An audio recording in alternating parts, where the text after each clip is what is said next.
So I guess you know Sean then. We're all in the same place. A lot of the same. You know, and this is part of our theory of Youth Alert again, that we don't need to bring anybody with us. Every square mile in America already has all the advocates, the intelligence, the loving, the caring. It's already there. So we would like to bring in a few extra experts, but it's always a grassroots thing. And Kim Changes thing, which I'm going to call you from now on, is a perfect example. Now, 40 Days of Peace. When I did some travels, everywhere I went, they talk about Service for Peace. I'm like, I'm tired of hearing about Service for Peace. And then I meet Peter Hayes from Service for Peace in the middle here. I say, oh, I love your organization. It's an amazing group, and he's going to talk about a very hot topic that's been on our last two events, and that's fatherhood. So please take it away, Mr. Peter Hayes from Service for Peace. Thank you, Doug. We appreciate you very much. And as I said, really great to be with everyone here. Service for Peace is a global peace organization, and we do the 40 Days of Peace campaign every year. We started that in 2008 as a way to commemorate Dr. King's 40-year anniversary of his passing away. And this movement for 40 Days of Peace has grown all throughout the world, started here in Louisville. So this is during the time period of January 20th through February 28th. So we appreciate everyone. And one of our main programs here in Louisville is Man Up Group, and we're excited. We participated in both events, the last one here in Louisville. And I'd like to recognize Adolph Tompkins, one of our founding board members. Give us a shout out wave. And the Man Up 5, we're trying to work with young men and old men, pair to mentors, bridge the gaps. And we have Man Up 5, Man Up principles. Man Up as an individual, Man Up as a provider so you can take care of yourself, pay your bills, Man Up as a husband, Man Up as a father, and then Man Up in the community. So you like that? The Man Up 5. And when you have those together, that's the strength of a community. So we're excited about this fatherhood panel. We have an old friend and a new friend, and I'm briefly just going to mention their name. They're going to give a little introduction and get the ball rolling. Sean Gardner is the founder and great leader of 2-Not-1 Fatherhood and Families, and we've worked very closely over the years, so I'd like to introduce him. And to my left is a new friend, Michael Jackson, with the Fayette County Fatherhood Initiative, and they do great work with fathers. So we'll start with Sean, and he's going to tell us a little about his organization and then share some of the work that he does. One thing great about our panel today is, like everyone out there, these are practitioners. We're practitioners in the field, and I think that's important. I see a lot of us are practitioners, not just academics who talk about these issues. So without further ado, Sean Gardner. Thanks, Peter, for having me. Thanks, Doug, for having a fatherhood panel. And in brief, okay, so let me tell you where I started. I started with the mission of 2-Not-1, to promote the safety and well-being of children by implementing strategies to keep fathers involved and families together. With that being said, it tells you everything about the work we do. The first and foremost is the safety and well-being of children. It always amazes me that when we talk about violence, we talk about youth violence, and I think everyone is passionate about the work they do, and so it's everybody passionate about the work they do, and it's almost like, you know, we tend to forget other passions. But I think one of the biggest things that I feel is left out of any discussion about youth violence is fathers. I think mentoring programs are great. I think Ms. Demmer is doing a great job, and every other mentoring program is doing a great job. We need mentors. We need mentors, right? But I often say, you know what? We wouldn't need as many mentors if we could find a way to work with fathers. And I'm going to pass the mic. I don't want to give real detail because I always figured if people are interested in the work you do, they'll let you know. I can connect with you. We can set up a meeting time. I can tell you can go to our website, 2not1.org. But I can kind of summarize it this way. Since I've been here, and I was with my daughter, so we got here a little late, often when you think about fatherhood, it's in a negative connotation. And the best example I can give you is earlier we were talking about, violence against young children. And one of the examples that we pointed to was dads hitting on moms. Now, while I take nothing away from that, and this is to demean the person or the program that was referring to that when they spoke, but it's about saying that when we think about dads, it's always in a negative connotation. And we are so reluctant to reach out and work with dads. All we know is dads are deadbeats. They don't care if they were men, they would man up. But I tell you what, from what I've seen over the 8 years I've been doing this work, if we would take just a fraction of the energy that we use when we talk about moms and the skills they need to be better moms, if we would take that and give our fathers parenting skills, sometimes they need that. Advocacy and family court, sometimes if we would just take a fraction of that, then our entire community would change. Great, thank you, Sean. Next up, as I mentioned, Michael Jackson with a great program in Lexington with the Fayette County Fatherhood Initiative. Yeah, good afternoon. There's so many directions I could go in when you speak of fatherhood. Goodness, my mind is racing because as Sean spoke about, there's a passion that is in you. Before coming on to the Fatherhood Initiative, I worked on the mentoring side of the Lexington Leadership Foundation. We had a mentoring children of prisoners grant that matched mentors with children that had a parent, one or both, incarcerated at the state or the federal level. In Lexington alone, we found that there were over 750 children of a population of 310,000 in Lexington alone that had that problem. Well, when you broadened that search and you looked at how many children had been affected by incarceration or lived in what they called a high incarceration neighborhood, that number tripled. And that was for children under the age of 18. And when you looked at African American children, that number doubled. So you could see that there are over 2,000 children in Lexington alone that had been affected by incarceration. What we found out is that 90% of those children, based on Angel Tree list, talking with the school officials, that those children did not have a father in the home, which brought tears to my eyes. And so what the Leadership Foundation did was, about 10, 12 years ago, there was a mentoring program, a reading program, and after-school program specifically geared for those Title I schools and those children that really nobody but us in the room want to put our hands on. Let's just be honest. And so what happened, the National Fatherhood Initiative had a grant. We applied for the grant. We got a grant. The question is asked, what about the father? Where is the father? Because when you show up at court, he's never there. When you show up at family status court, it's always grandmama, auntie, uncle, or mama. Dad is never around. The question that is always asked is, where is dad? So now the Fatherhood Initiative we decided based on a passion that was built up in a lot of individuals, said, let's work with the father. Research showed in Fayette County alone, and I can only speak for Fayette County, but I'm pretty sure those numbers will run across the board, is that there was 0 advocacy programs for fathers in Fayette County. So we are that advocacy program for fathers. And what we try to do is we try to teach the 5 Ps of fatherhood. And that's being present, a prototype, a provider, a protector for his children emotionally across the board. We have a curriculum that parenting classes for fatherhood. We have a fatherhood class. We have a healthy relationship class for couples that are together, because we want to equip a father to be a father. It's easy to be a dad, but it's hard to be a father. We don't have the handbook or the know-it-all, but it's a start. It's a start, because what we have learned is that if you trace the absence of a father, that is the beginning of violence, teenage pregnancy, you name it. It could be traced back to the absence or the lack of presence of a father in the home. Great, thank you, Michael. And Sean, why don't you take up on the issue?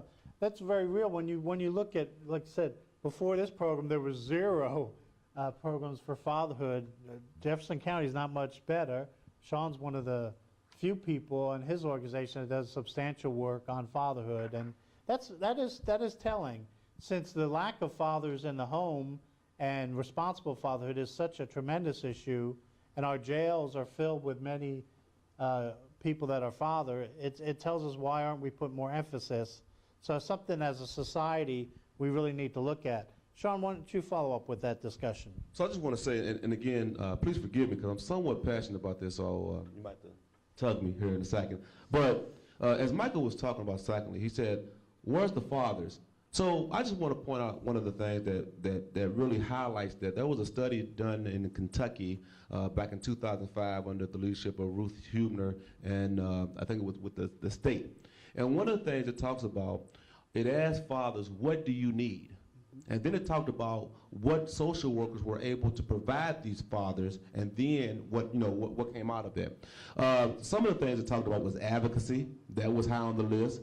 An opportunity to spend time with their kid was high on the list. But also in that study, it points out that sometimes when it's time to, when a child is at risk of being taken out of the home, we don't look to try to find the father. It's listed as being too much work. And again, this isn't about demonizing any organization, because as a social worker, you already have your hands full. But again, the truth remains, this is what social workers are saying in the study, that you know what, sometimes it's just not enough time to try to find and locate the father for whatever reason. In terms of advocacy, let me say this. One of the first things that got me starting 201, besides the fact that I have 4 daughters and my oldest daughter's with me today, Tia, raise your hand. Tia is a junior at Manual, and I'm just going to put a plug in for her. She's looking to do a fashion show in June to advocate against bullying. So I'm thinking that Ms. Demery and Mr. Sparber would like to, I'm going to try to get you connected with my daughter and Ms. Libby as well, so that maybe we can help her get that on the road. But advocacy, in regards to advocacy, I remember one of the fathers I heard, he said something pretty crazy about his wife when I started this work back many years ago. And the comment made me address it. And like you said, I didn't know how it was going to turn, right? Because this is a guy who's already saying something crazy. But I did address it. And we talked for about an hour. And then after that, we exchanged numbers, and we talked for about another hour. And I share the story all the time, because this is one of the things that got 201 going, along the side of the fact that every time you see me with my daughters, you would ask me, am I babysitting, or where the mom at? So now you're playing Mr. Mom. So, along with those questions, like, I talked to this guy, called someone in the community, and we reached out at Shawnee High School at a parenting meeting. At the parenting meeting, let me just tell you what happened. We realized that domestic violence is prevalent, something that we often don't talk about in our community, but something else that was prevalent, there was no place for me to send this father. I'm going to pause there for us. I want you to think about this. So when we talk about deadbeat dads, dads that don't care, dads that don't want to be around their kids, here's a father that had no idea how to be a father. And then when he latched on to me and I latched on to him, and we had a discussion, there was no place for me to say, well, go here.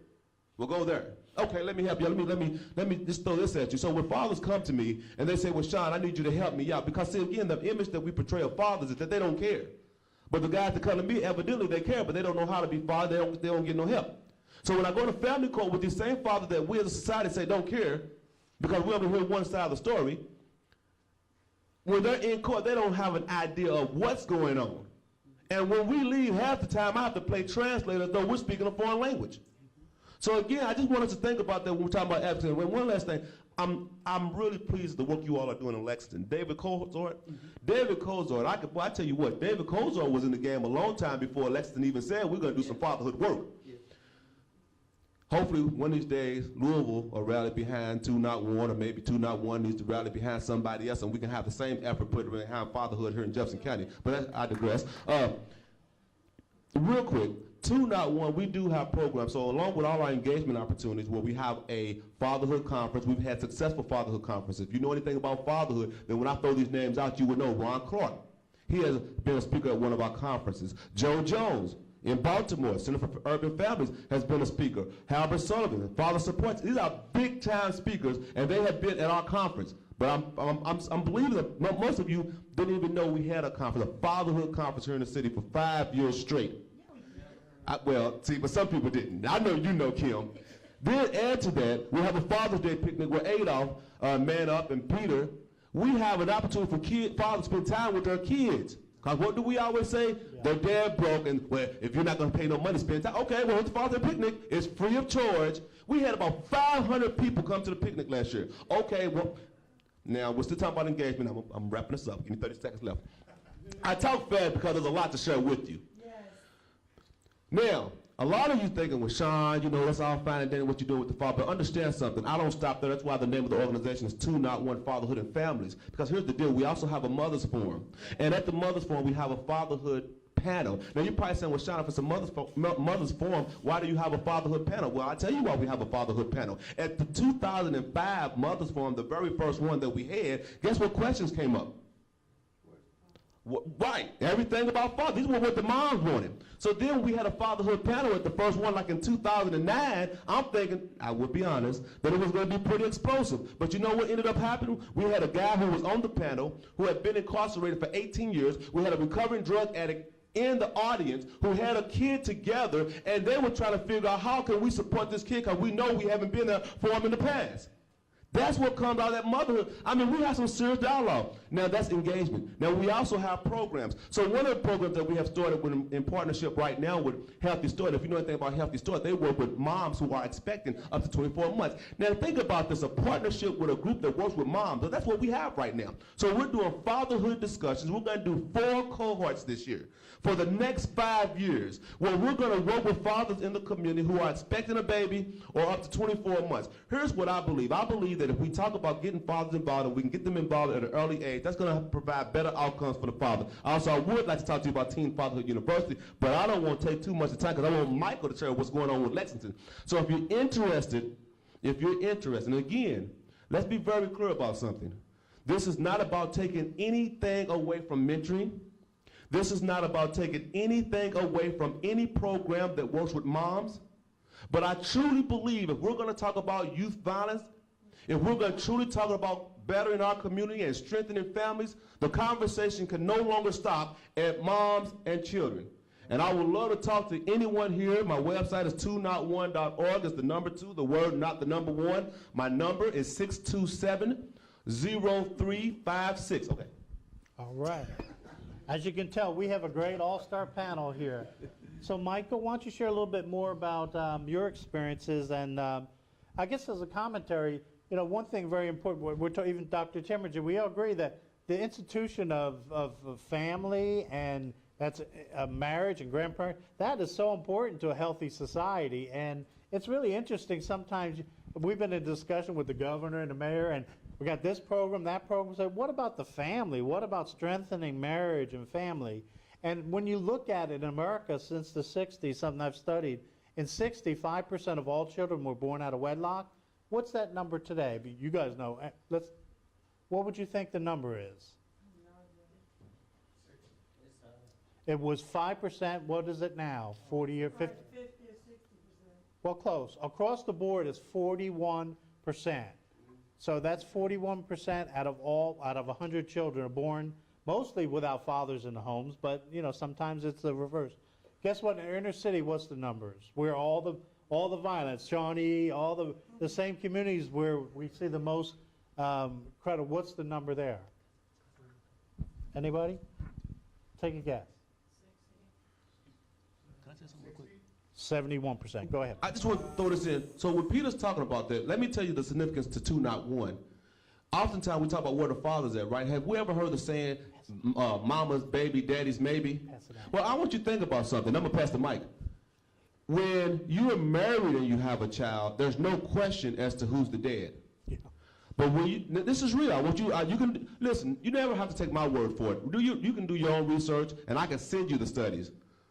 But if you have a child out of wedlock, then guess what? It's not officially established that you're the child. The father. You're not the father until you establish paternity.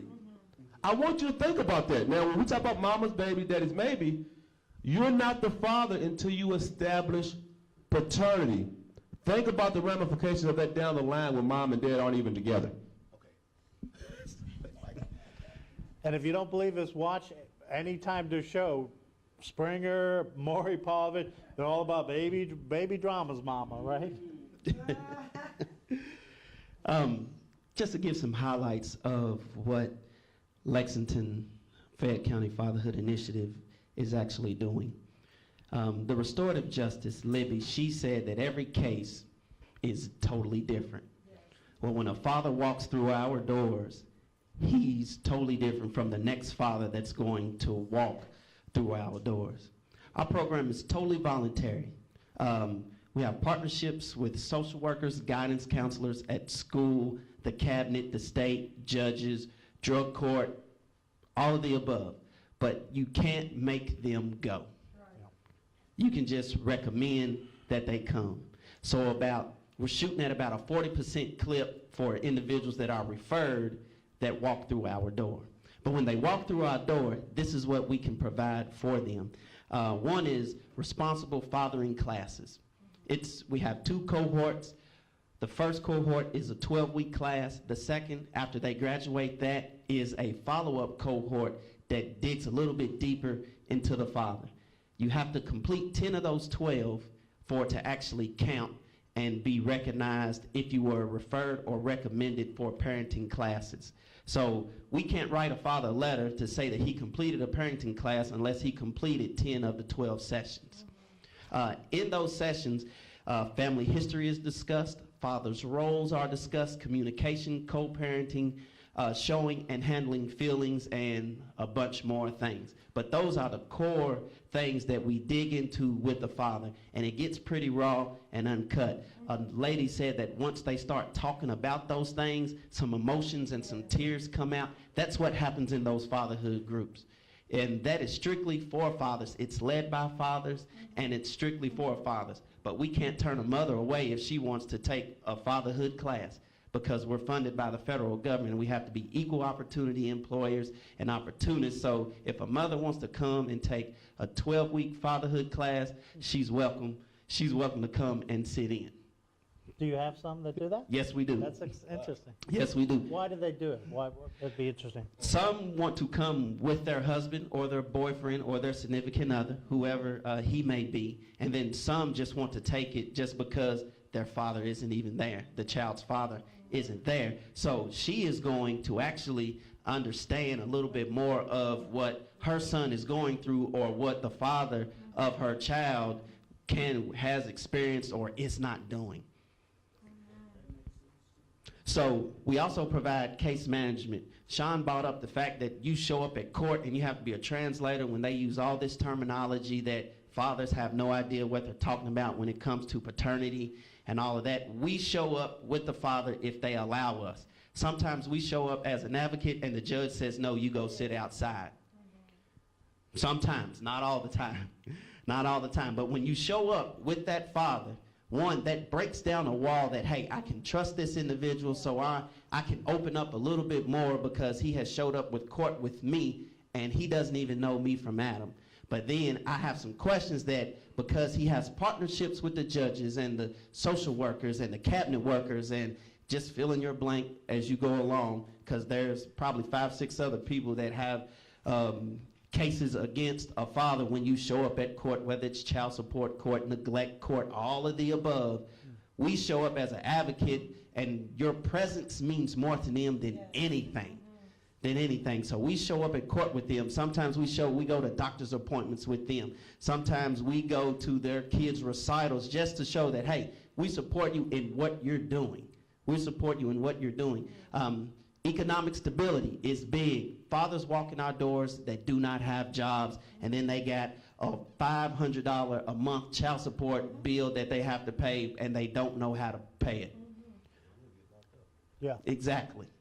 They're facing jail time, and then they're facing, well, I don't want to go back to the street and sell dope so I can make this child support note. Can you help me find a job? Yes, we can. We have a partnership with the organization called Jubilee Jobs. You show up on a Monday for an orientation. You call back that Tuesday, set up your appointment. You walk out of there with a resume regardless of your job history, and then weekly you call in and follow up, and they will refer you to employers that are hiring felons or anybody with records. So what Fayette County Fatherhood Initiative is trying to do is knock down any barriers for a father where he won't have any excuses to say, I can't do it. We bought a pair of work boots for a guy who had just started a job, just got out of prison. A guy gave him a chance, said, I'm going to give you a job. He said, you need steel-toe boots and some jeans. He came to our office and said, I need steel-toe boots and some jeans. Can you help me? Now, if we didn't provide a pair of $90 steel-toe boots and a $30 pair of jeans, where's he going to go? He goes back to the street. He loses that job. He doesn't have the money to pay child support now, and there's no telling what happens after that. So what we try to do is knock down that barrier. You need boots, we'll go get you some boots. You need some jeans, we'll go get you a pair of jeans so you can get a job, keep a job, and take care of your children financially. So we provide supportive services, counseling. We have some broken individuals that walk through our doors. Some very broken individuals. And so we have partnerships with psychologists, social workers that say, how many of you, just by a show of hands, have gone to see a therapist without insurance? Without insurance, it's very expensive. So we have contracted and partnered with psychologists, social workers that said, hey, I believe in what Fayette County Fatherhood Initiative is doing. This is what we're going to do. For a $20 copay, these individuals can come see me for an hour for up to 6 sessions. Then the price doubles to $40. But where are you going to get help like that for little to nothing? To talk to someone who is saying, you show up at my office, bring $300. That's going to turn an individual right out that office, and then he can't get the help that he needs to be mentally stable to take care of his kids. To take care of his kids. So then we do fatherhood conferences. We do fatherhood weekend in the park. It's free food. Bring your kids. Well, she won't let me bring them. We can deal with that too. Let's go see friend of the court. Let's go file a per se motion for visitation or for custody so you can see your kids the legal and right way. The legal and right way. What we want to do is empower our fathers to do things the right way. Thank you. Thank you. Great. How are we doing on time? That's great. Let's open up for questions, comments. I just really, Oh, go. I just really wanted to say something really quick, just to let this room know how invested Sean is. You know, a couple of years ago, we had a conversation, and he had a client that was losing his car.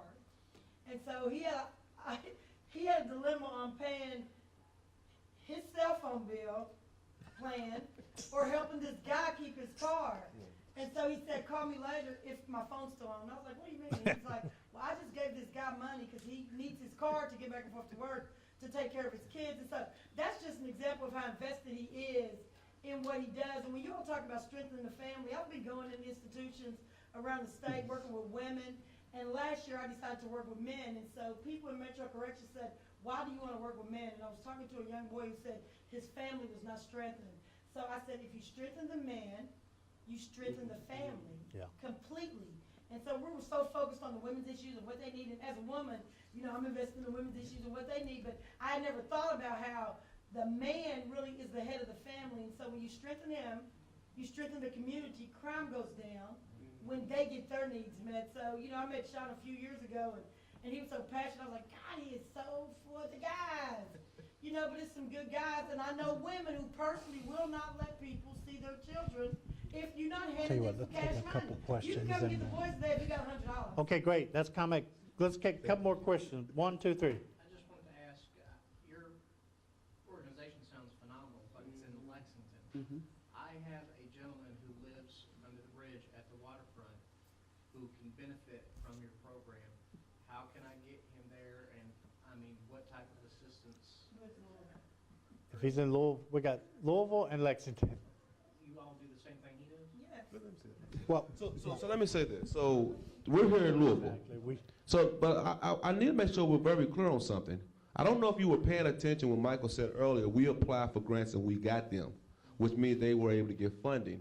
So if you send that father to 291 to me, I'm going to work with that father to the best of our ability, and more than likely we're going to be pretty successful. But understand something: the biggest success of 291 is that we were incorporated in 2008, and we don't have.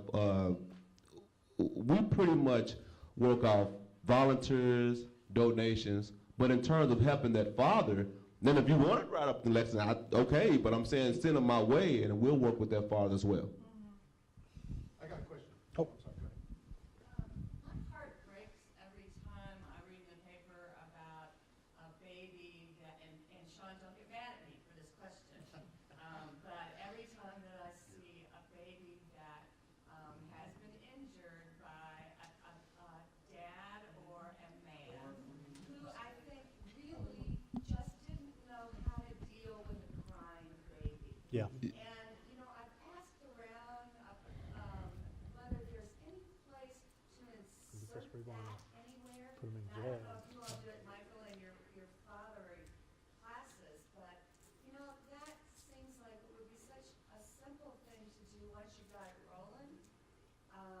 And it would save so much heartbreak and so many lives. I want to say something. Okay, we're going to take more questions, and then we'll have each of them kind of answer real quick. Go ahead. Okay, to answer that question, what Sean and you can do is to do, different babies, that programs on the manual, had my daughter, when she. Shaken baby That's syndrome. right, baby, computerized baby, and cries all hours of the night, you had to do the right thing with that baby, so they didn't stop crying, and, I think that. You guys can would be both good, comment now, a good after thing. her. But also, this summer when I had, two young men who came in the last week of our program, and they were cousins, bad as all get out. When Ed Burton took them aside, Ed and Keaton both took them aside, one of the little boys said that his father had just gotten out of jail for selling drugs.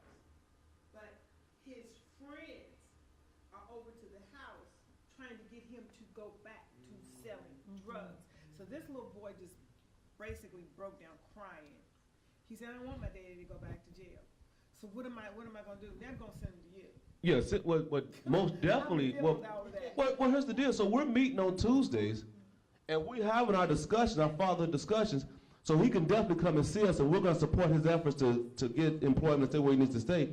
But back to what you were saying in regards to, so part of the work that we do on Tuesdays with the partnership with Healthy Start is addressing that. But also, so we have a relationship with Prevent Child Abuse Kentucky, where they have the Shaken Baby Syndrome workshops, but we also address that in our sessions on Tuesday.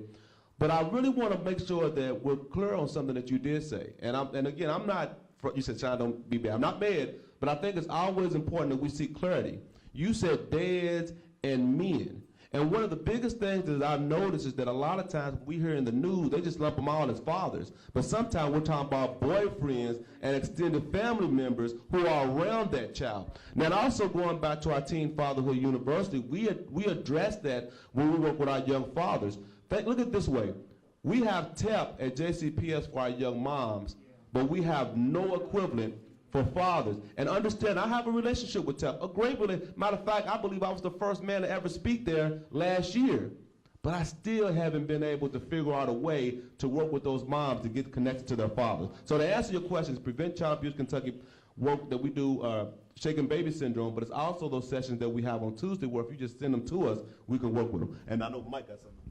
We also partner with Prevent Child Abuse Kentucky, and we also partner with a parenting organization that is geared toward women, which is called The Nest. We send a lot of our fathers through The Nest to get that anger management treatment as well. And as you spoke of, Shaken Baby Syndrome, that curricula is all tied up in that when we send them to The Nest, alongside with the 24/7 Dad fatherhood parenting class that we send them through. So they get all of that. Now, if they apply it, that's on them. That is totally on them. But there is preventive maintenance, as I like to call it, resources available that we do refer our fathers to for things such as that. I got a question.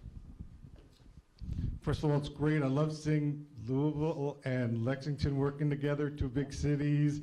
I love that sort of teamwork. We've been doing a lot of that. We got to get some other cities involved. But I have to sit with you guys because I have to ask you a question. This is the third Youth Alert that we've done. I've been hearing from the beginning to the end this one question. Where are the fathers? Everyone come, where's the fathers? What, you said, what, 71% in the inner city? You said somewhere, what are we doing wrong? Where is it that they're young, their fathers at too young an age? Is it incarceration? Is it economic? I mean, I know it's all of them, but help us narrow it down. So next time it comes up, I'll be able to give them an answer, please. Just between us guys. You go first. So I think the answer to that question is, and it goes back to that study in 2005, is are we making our services father friendly? So when we talk about strengthening families, if we Wait. So it's the services' fault? No. See, I didn't say that. But I think in any work that you do, it's about making sure. So let's look at it this way.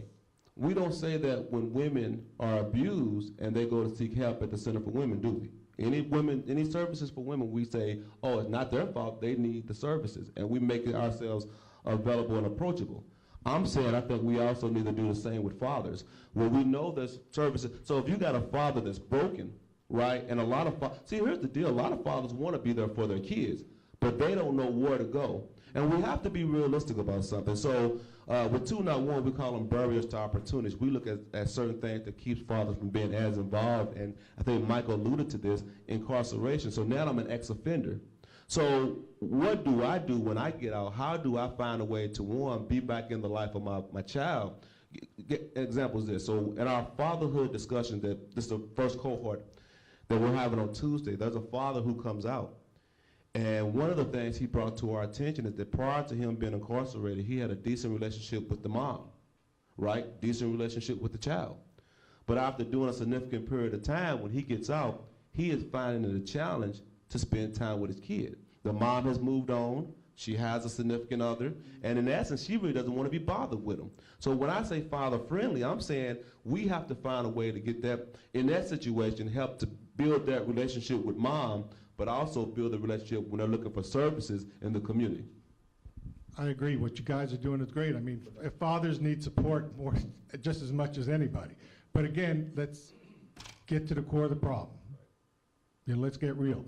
I mean, if the fathers were there, they wouldn't need you. Just like if there wouldn't be abuse. If there was no abuse, you know, we're always trying to put the abuse businesses, victim services out of business.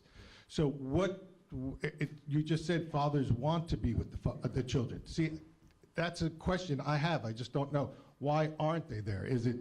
There has to be an answer. Well, let's just be honest. A lot of fathers I'm 34.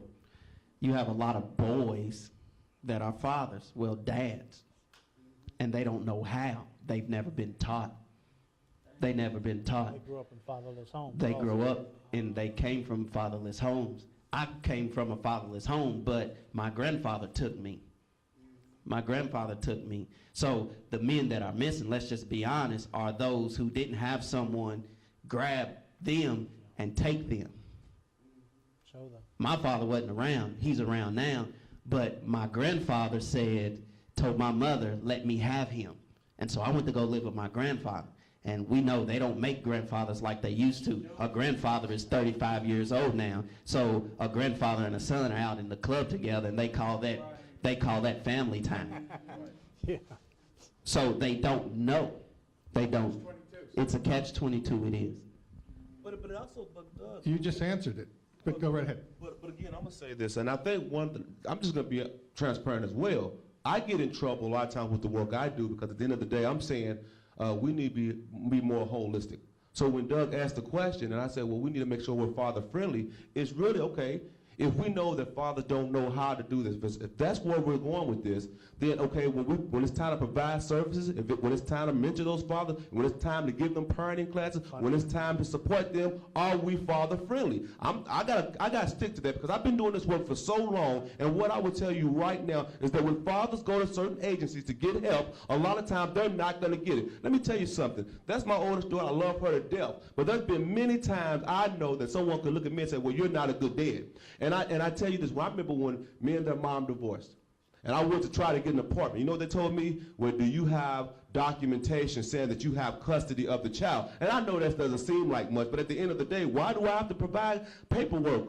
Why? Because there's an assumed liability when a man shows up talking about, hey, you know what, I need an apartment for my daughters. So again, we got to make sure that it's father-friendly when we're talking about providing these services. You just asked the question, where can I send this father? And you're pointing to 2 fatherhood agencies, but think about it. There's no other place for you to send them. And you didn't even know about 2, not 1. So that means that services aren't father-friendly. So that's not an excuse. It's the reality that if we want to strengthen families, we got to start making sure that we look at providing services for fathers too. Let me ask you a question. Shouldn't everything be family-friendly? Yeah, yes. That's what we're talking about, right? I think we're in agreement. No, but I think just to summarize, but just to summarize, something I never realized before, you said that young men don't know how to be fathers because they never had a father. Is that right? That makes perfect sense to me. Absolutely. What you don't know. Hmm? Cannot do what you don't know. I couldn't agree more. But think about how many times we say that's an excuse. You know? Go ahead. Wait a minute, he jumped over. Oh, I'm sorry. Did I skip some, Robin? I'm sorry. Hi, my name is Carol Smith. I'm the president of the PTSA at Central High School. Now, I'm always trying to find, she'll tell you, I'm always trying to find ways of getting the fathers involved at school. So you and I need to talk. We need to have a meeting. Okay, one more question, then we're going to move on. And by the way, anyone stays to the end, we're giving out Texas Roadhouse $30 gift certificate, Tumbleweed $15 gift certificate. I got 2 media guides from Rick Pitino's office for U of L. So anyone staying around for the pups, we're going to give out those prizes. And last question here. Well, I think your question was, where are the fathers? And from my understanding, and Shine can back this up, that a lot of times the court system does not allow the fathers to get with the child because it's kind of set up where, you know, the mother gets pretty much predominantly the custody and the father can't get it. So if he can't get it, then he's frustrated. Now, real quick, and I'm No, I understand it was a reason, not an excuse. I understand that was what you were talking about. But you also This is the last thing. okay. So to what Adolph says, and again, the biggest challenge to this one, we don't even see fatherhood work as work, right? We see it as if they're not involved, it's an excuse. But we have to be very real. When it comes to a healthy relationship, that can present a problem when it comes time to being a father. See, if you think about it, everyone in this room, if I have a relationship with you and you feel I've wronged you, you never have to deal with me again in your life. But if we have a daughter, if we have a child in common and we can't stand each other, and then, now, I know you don't like this terminology, but you're the maternal gatekeeper because what you say goes, and that's real. And listen, you don't have to take my word for it. There's research. Everything I'm saying is backed up. And if you say, hey, you can't see your child, then I got fathers who right now want to see their child. And when they go to court, there's nothing that comes out of it. And these are real men. And Mike, I bet you have some of the same stories. All the time. I mentioned file the per se motion. That means you don't go hire an attorney. You go to the office of the friend of the court. I don't know if there is one here in Louisville. And they will walk you through how to fill that paperwork out to file for visitation, custody, whatever you need. But most fathers don't know that they can do that. If they didn't sign the birth certificate, 9 times out of 10, they don't have any parental rights whatsoever until paternity is established. Exactly. And you can't talk about that birth certificate in the hospital. It has to be that state birth certificate. I'm listening to all of this. There is something that is really bothering me, and I must share that. I think it is wonderful to give fathers all these rights, but I really, really believe that somebody in the community probably should also go and tell them they really are not fathers. They have merely created a child who doesn't require any talent. And so for that lack of talent, we do not have to give all of these things. We should be prevented. We should be able to telling them that you are not ready to be a dad. Yeah. And many of them, just like Michael said, and everybody else, that they were Abstinence. probably they did not have a dad. And when a child feels rejected, mother and father, or supposedly father, yelling at each other because almost invariably the dad blames the mother. A woman is blamed for everything. A dad is usually blames a woman, saying it's your fault that you had the child. It is you who did not have the birth control. It is invariably a woman is blamed. And I really believe we must rise and make the fathers accountable and responsible to that they are not ready to be fathers. And we should do some preventive action there and tell them, hey, you're not ready to be dad yet. So understand and keep your zipper on. Okay, that's the last one. Hold on. Wait. I want his question answered. We're going to answer his question. Hold it. 20 seconds. Hold on. one Hold of on. the Whoever has the mic has the power. I want to answer to Dr. Banerjee's question. He got an award. I want an answer to his question. Are fathers being held accountable? That's just the last word. That's all right. Hold on. He's saying maybe not. Are fathers being made accountable? Answer his question. I would say with Man Up, that's one of our main. Oh, you got a mic. One of our main goals with Man Up is to hold men accountable to each other, and that is a big issue. It's not the whole issue, because there are cases where men are trying to be accountable but are blocked. So let's be real, it's not 100%.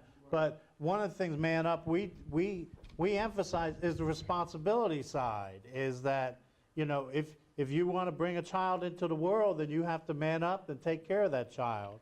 And we do teach abstinence, which is a cuss word now. The idea that you should wait until you're married or in a lifelong commitment and financially able to bring children into the world. Why not?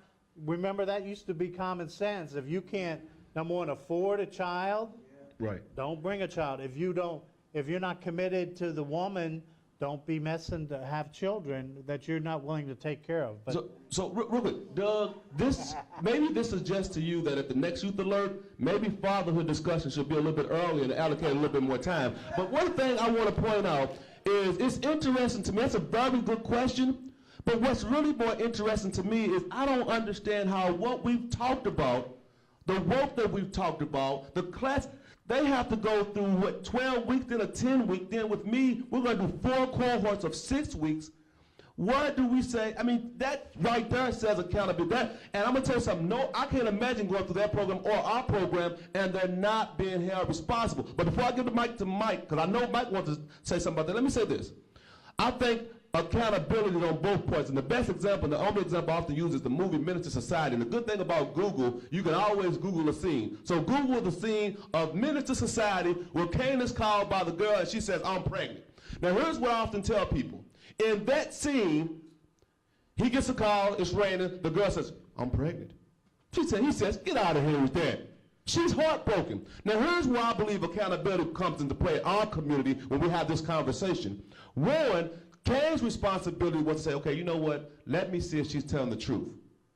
I don't think we do that. When we get that call, when young guys get that call, or old guys get that call, whoever the guys out there practicing unprotected and unpreventive sex, when they get that call, they don't say, well, let me find out if she's telling the truth.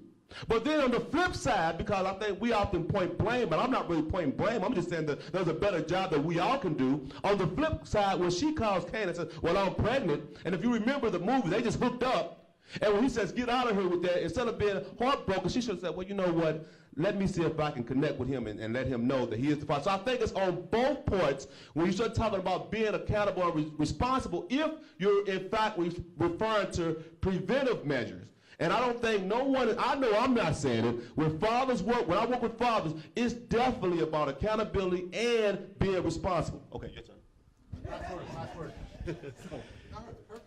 I'm a father of 4. I had my first child when I was 19 years old. I didn't know anything about being a father, but I saw what a father did because of what my grandfather did for me.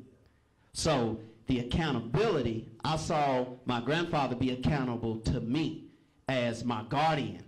So when I had my first child at 19, just getting ready to graduate high school and go on to Kentucky State, I saw what my grandfather did.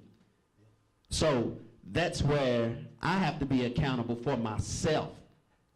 I had a baby out of wedlock. Now I have to be accountable and take responsibility and man up and do what I saw my grandfather do when he raised 5 children in a home and my grandmother didn't work. But you're right. Where is the community? The community should be, and in most communities, they are present to say, hey, you have a child, this is what you need to do. You have to wrap yourself around them. But then you have to take those children and put them in the community and have the community wrap themselves around that child as well. Because at the end of the day, the question is asked, what about the child?